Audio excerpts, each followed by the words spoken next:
So here's the deal, you guys. I have been wanting to make a dress for myself out of this Indian block print fabric. Okay, everyone, I am not using any patterns for this project. I'm going to purely make it up on my own. However, I am using the A&F Emerson dress style, and I'm gonna try and copy it, but tweak a few things to fit me better. I bought one myself, I love it. However, I have this fabric that I'm like would be so perfect in that dress. So I am cutting out two big rectangle-ish squares. And both of these rectangles actually go past the sides of the bodice on both sides. Gonna pin this here, pin that here, pin it to the back, and see how this is all baggy. Dart that up.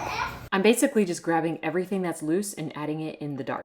I am trimming all of this stuff. I am not including seam allowances. I will add that seam allowance later. This is the back side here. I'm going to put my side seam back here. So I'm just going to do a straight cut up here. So here goes this second piece, matching each side seam here. You can see that's overlapping there. Basically pinning it in place like I did with the front piece. I don't feel like we need a dart in the back here, so I'm going to make this a flat piece here. And now I'm ready to trim this back part. There you have it. You have our bodice shape all done, and I'm gonna slice down here next. Just in case I lose my pins, I'm going to mark my darts here, like roughly draw my darts on here. Take this out, fold this the other way now. Now that's folded, I'm going to draw my darts here. This, I will chop this in half as well, and I'm gonna have this cut on the fold, so I don't have to have a big piece to cut out like that. And this back piece, the reason why I chopped it down the middle is I can use this one side piece as a sewing pattern. I'm going to deal with this. This is a very sheer fabric. I'm gonna put a piece of lining under here and treat that as one piece. You probably have seen me do that with several of my dresses that I use the Indian block prints, and then I'm gonna have a lining as well. The base of this bodice is finished, and I'm ready for the next step. I sewed the side seams together, and I put my darts, and I have the base of the bodice done. Now I'm cutting out a really big rectangle. I'm using this rectangle to drape it over the front, and I will show you how I do that. I went back and I took out this side seam because I realized I wanted to do this process to the front piece and then do the back piece separate. So I'm basically just folding the fabric where I feel like it needs to be, and I'm not aiming for perfection. I'm just folding wherever it looks right. Because there's the curve in the bust, it doesn't fold really well. You have to form it to that. So I'm gonna start over with a piece of fabric here. Starting over really helps to just restart where it's pulling tighter around the bust, whereas before it was kind of starting to become like a flounce around the bust, whereas I could just take it out and restart it, and then it'll be more form-fitted. It's kind of hard to explain if you're not actually doing it on the mannequin yourself, but it just restarting it helps a lot. I trimmed off all of the bodice, and we've got clean edges, and now I need to drape the back.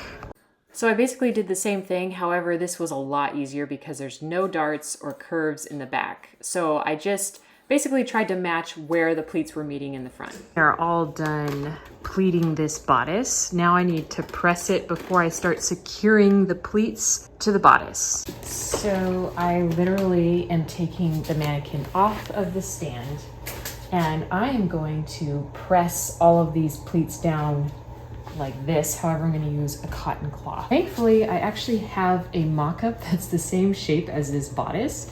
So I'm just going to lay this right on top of there, and we've got a nice form-fitted cotton. Usually I would just grab a regular cotton piece and just lay it on like this and then move it around as I press it. But hey, why not? This covers every part and I don't have to keep moving the cotton around. And make sure there is water in your iron. This is steaming the cotton as well. This gives it a nice crisp iron. Let's see how this looks. Ooh, nice and flat I think it could use a little bit more over here. We're gonna have to do it all the way around. It might be hard to tell on video, but it's these little details like pressing these pleats that makes a huge difference in making it look store-bought, not homemade. I'm going to show you how I do this because we need to secure all these pleats. If we don't, they're gonna come unraveled because I have the Abercrombie & Fitch dress and it is not sewn down, so it comes undone when you wash it, but I do not want that to happen here. So I'm taking a couple of the pins out so I can stitch underneath the pleat, and you can see here I'm stitching right underneath the fold where the pleat is, and I'm doing that to literally every single pleat, which I'm not going to show you in this video because it takes forever, so we're gonna move on. So I'm giving it one last press now that all the pleats are stitched down. And in the next step, I am stitching the side seams together, the back and the front piece, now that the pleats are all finished. So it'll give it a nice, crisp, clean cut on the edge. I took out my actual Emerson dress that I am copying, and I'm moving on to the skirt. And I'm looking at this, and it's really interesting how they sewed this together. Maybe you can see it, but what's really irritating me is there are gores. Now, I like the look of this dress when I wear it. However, there's like a seam here and a seam there, almost like chopping up the front skirt. Original dress has smocking in the back. As you can see, I did this pleating all the way around. And as I started to draft my own pattern, I realized I need the same exact gores that were in the original dress because of how the pattern of the fabric goes. So I just cut out the skirt, sewed it together, drafted my own pocket pattern, sewed the pocket inside, and once that was all done, I attached it with pins to the bodice.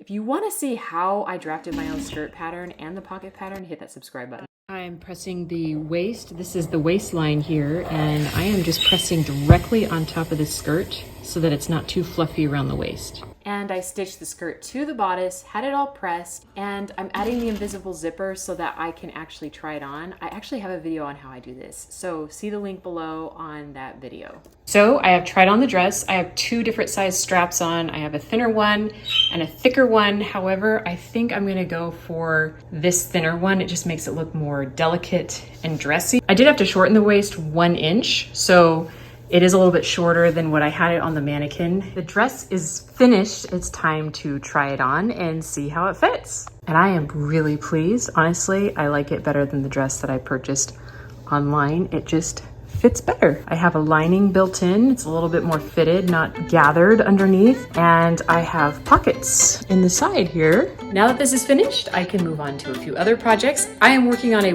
wedding project. Super excited about that. Hit that subscribe button, like this video if you enjoyed this video, and I will see you next time.